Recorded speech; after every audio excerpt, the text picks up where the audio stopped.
Lisons la parole de Dieu dans l'évangile selon Jean chapitre 12. La lecture part du 9e verset jusqu'au 11e verset. Une grande multitude de Juifs apprirent que Jésus était à Béthanie et ils y vinrent non pas seulement à cause de lui, mais aussi pour voir Lazare qu'il avait ressuscité de mort. Les principaux sacrificateurs délibérèrent de faire mourir aussi Lazare parce que beaucoup de Juifs se retiraient d'eux à cause de lui et croyaient en Jésus. Cette courte lecture de 3 versets nous amène à constater un sentiment négatif dans le cœur des chefs religieux appelés communément les principaux sacrificateurs après que Jésus ait ressuscité Lazare d'entre les morts. Ces principaux sacrificateurs ne jurent qu'au nom de la mort de Lazare.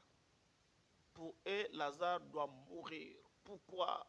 Parce qu'il est la preuve vivante de la puissance de Jésus.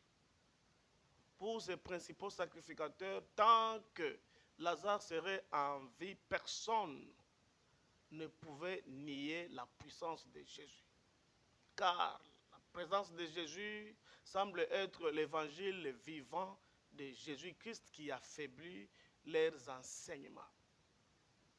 Cet homme appelé Lazare, le frère de Marie et Marthe, doit mourir parce que c'est lui qui attire les foules vers Jésus. Alors il doit mourir. Non seulement Lazare devrait mourir, même Jésus aussi devrait mourir parce que sa présence, selon les principaux sacrificateurs, dérangeait, menaçait leur autorité et dérangeait leur influence. Ils commençaient à perdre leur valeur, ils commençaient à perdre l'influence qu'ils avaient, les honneurs qu'on leur donnait. Alors pour ça, Jésus doit aussi mourir parce que ses principaux sacrificateurs veulent garder l'exclusivité de l'honneur. Parce que cet homme, Jésus, n'hésitait même pas de dévoiler les secrets de leur cœur. Ce que le public ne maîtrisait pas, lui n'hésitait pas de le dire très haut, en disant, il les appela les hypocrites et les tombeaux blanchis. Alors il doit partir, il doit mourir.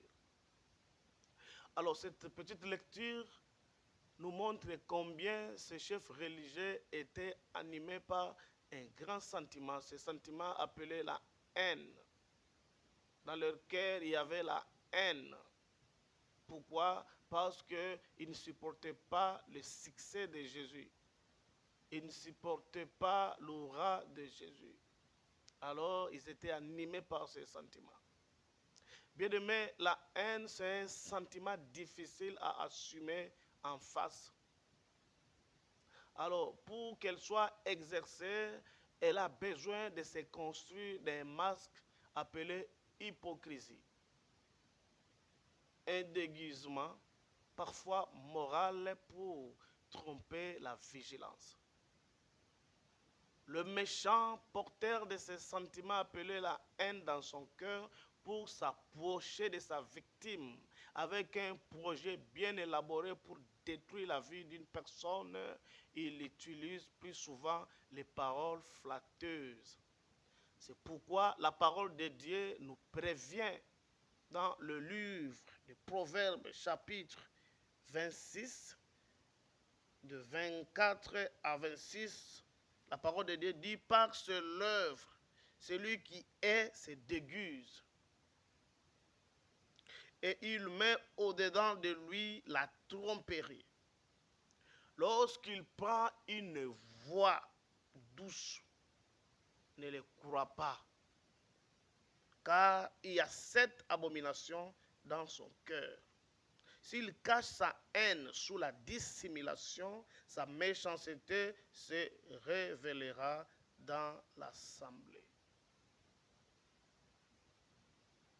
Alors, bien-aimés, ne vous fiez pas au sourire, car le cœur peut abriter un poignard invisible. pourquoi la parole de Dieu nous dit dans Psaume chapitre 55, verset 21.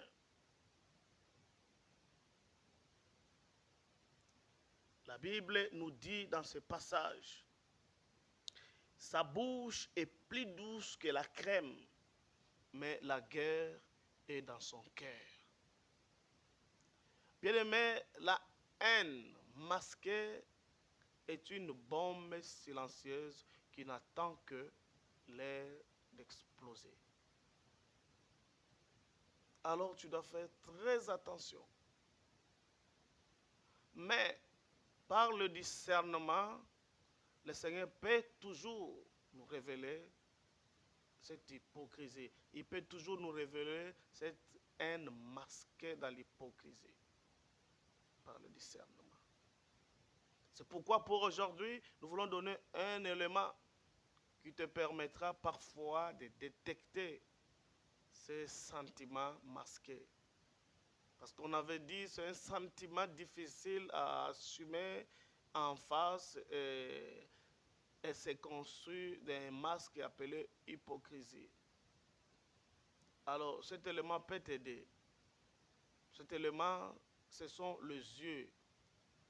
Bien-aimé, les yeux ne mentent pas facilement.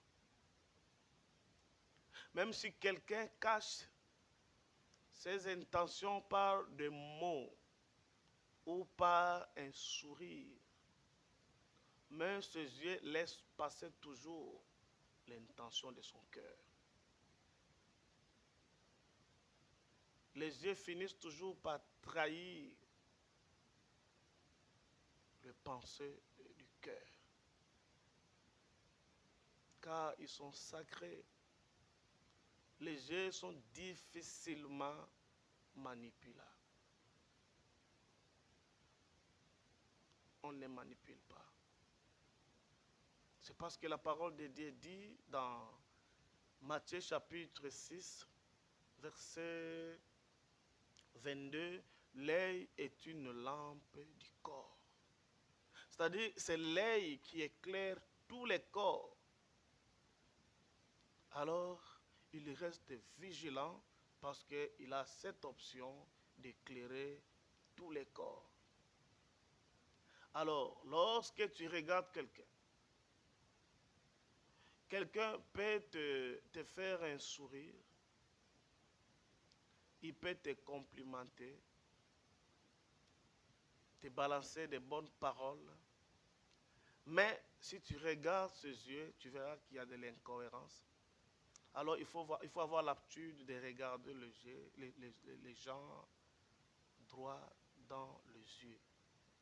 Et tu pourras facilement détecter quelque chose d'anormal. La haine qui est cachée, qui est masquée dans l'hypocrisie.